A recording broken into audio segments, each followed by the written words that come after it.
Hi, my name's Sophie, and today I'm going to be showing you how to build your content for campaigns.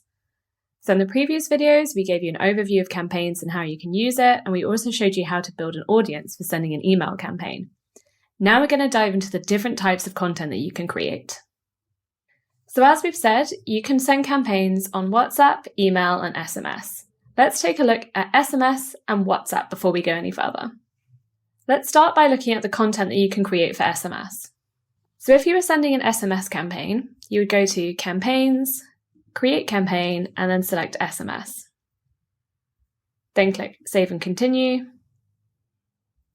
And we're in the SMS campaign builder.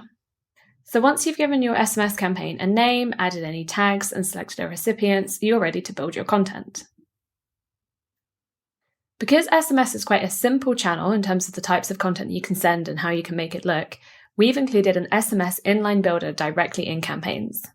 As you can see, we have an example message over here on the right, but let's customize that a little bit for our use case.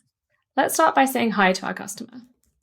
You type hi, and then you want to add a variable to find their first name.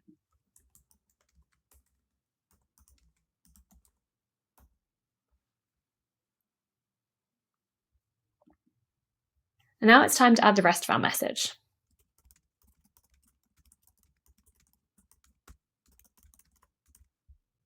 Let's add a URL so they can go and read our latest blog post. Okay, so we've added our URL, and as we can see over on the right-hand side, it's been automatically shortened for us. Next, we need to add a default first name in case we don't have that on record.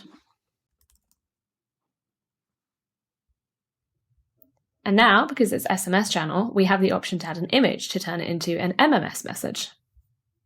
So let's take a look at how our message is looking so far. We've added an image, we have our introduction, and we have our first name variable with a placeholder there. We have our copy, a call to action, and a link to the blog post we'd like them to read. We've also included the opt-out instructions at the bottom.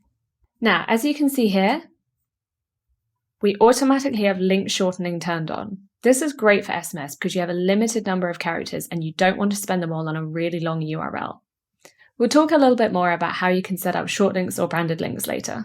Link shortening is also really important for UTM tracking. If you toggle this off, then you can see a warning here that says that link shortening is required for UTM tracking.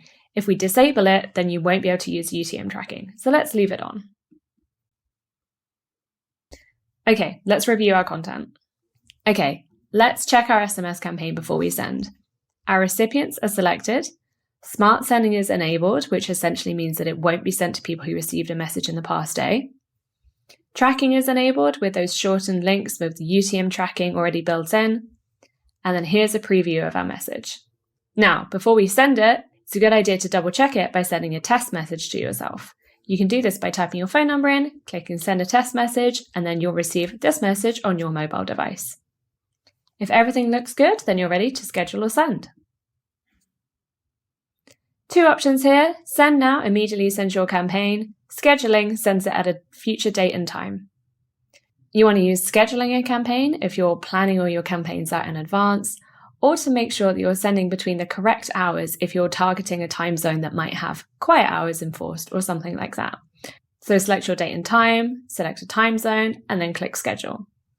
If you want to send your campaign right away, click send now, and then click send.